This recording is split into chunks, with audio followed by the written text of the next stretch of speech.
Bonjour à tous, bienvenue sur HBT TV, Hotel and Business Travel TV. J'ai le plaisir aujourd'hui d'accueillir Ziad Minkara, directeur général de CDS Group, et Frédéric Laurin, directeur général de l'IFTM Top Resa. Alors, avant de vous parler de cet événement du 21 janvier, qui est le Grand Lac du voyage d'affaires, j'aimerais que nos deux invités nous présentent les raisons de cette coproduction. Ziad? Bonjour Thibaut et bienvenue à tous. Une coproduction, pourquoi? Dans le monde dans lequel nous vivons, pour moi, il y a les idées, les hommes, les opérateurs. Et dans ce cadre-là, l'idée de créer autour de l'IFTM une marketplace, la marketplace qui réunit tous les acteurs du voyage et spécialement du voyage d'affaires, j'ai trouvé que la place de l'IFTM était centrale dans ce projet. Pourquoi avec Frédéric Laurin? Puisqu'avec Frédéric Laurin, on s'était rencontrés l'année dernière autour d'un événement qui a eu beaucoup de succès, qui était le hackathon, qui était un démarrage sur tout ce qui était innovation. Donc, il m'a semblé normal de proposer à l'IFTM d'organiser une journée dédiée au voyage d'affaires autour de ces personnes, autour de ces opérateurs et autour de cette idée de solidarité des acteurs du voyage d'affaires. Et donc, Frédéric Laurin, pour vous, pourquoi une coproduction pour cet événement? Tout d'abord, merci de m'accueillir. Bonjour à tous. Euh, Première raison, c'est qu'on est plus fort à deux. C'est absolument incontournable. Mais plus sérieusement, deux raisons principales. D'abord, l'importance grandissante, année après année, du business travel sur le salon, qui fait qu'aujourd'hui, c'est un des secteurs incontournables du salon et qui a une importance, encore une fois, grandissante. Ça justifie amplement le fait que toutes les opportunités et les initiatives autour desquelles on pourra donner de la visibilité à ce secteur qui, on le sait, souffre énormément commercialement en ce moment, mais qui ne devrait pas souffrir en plus d'un déficit de visibilité. Donc on s'applique à ça et cette coproduction en est l'illustration. La deuxième raison, c'est évidemment que CDS Group est un acteur absolument important, voire incontournable du secteur du business travel, et que donc à ce titre, il était légitime et nécessaire et absolument pertinent pour nous, Salon, d'avoir un partenariat qui se développe chaque année un peu plus, puisque nous allons grandissant dans les projets ensemble.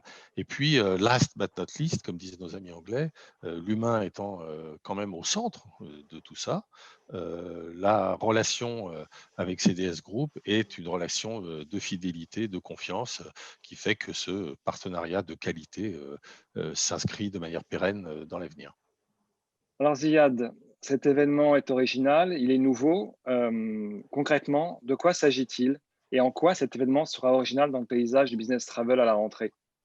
On a passé une année 2020 assez exceptionnelle, pour utiliser les termes positifs. J'ai constaté, et beaucoup d'acteurs ont constaté, que beaucoup de choses avaient été faites, beaucoup d'évolutions sur le marché. Nous avons travaillé avec nos partenaires fournisseurs hôteliers, avec les OTA. Nous avons travaillé avec les outils technologiques. Nous avons travaillé avec les agences de voyage. Nous avons travaillé avec les systèmes de paiement. Nous avons travaillé avec des consultants. Et nous avons travaillé avec le monde associatif pour prendre en main l'actualité et créer ensemble le voyage d'affaires de demain. Je pense que toutes ces initiatives doivent être partagées.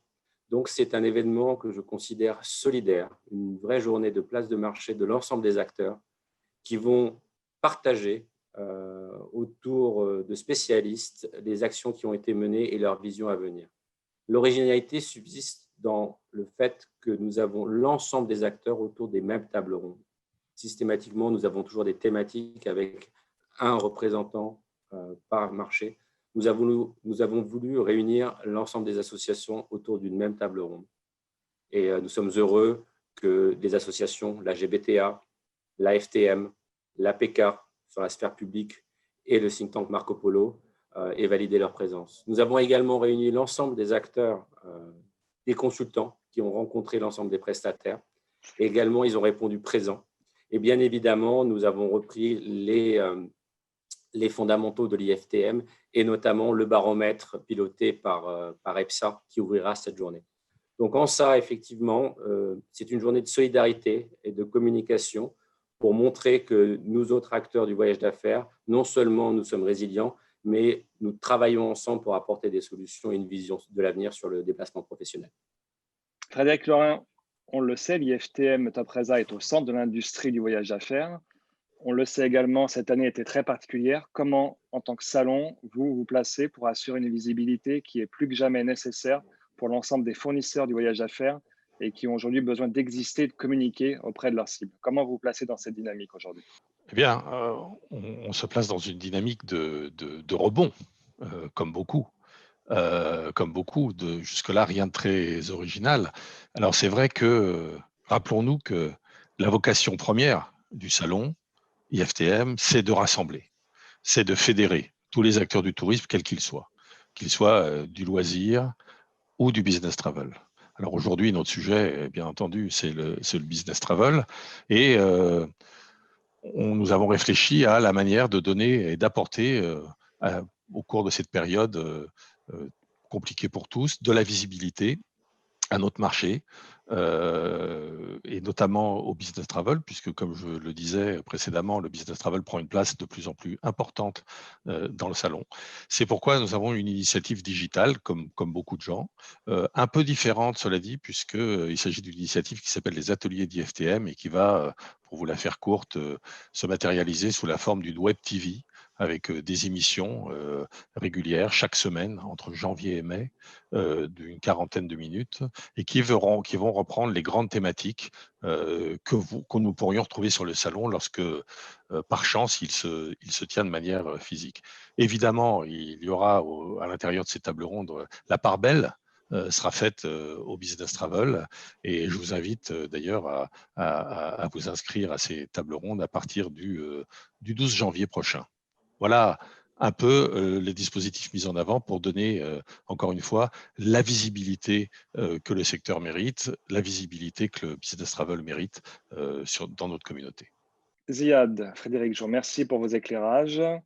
À vous qui nous regardez, je vous remercie pour votre attention. J'espère avoir la joie de vous retrouver le 21 janvier prochain pour cet événement majeur, unique et original de l'industrie du voyage d'affaires, à voir en direct sur HBT TV. En attendant, je vous souhaite de très bonnes fêtes de fin d'année avec vos proches et j'aurai le plaisir de vous revoir le 21 janvier prochain. Au revoir.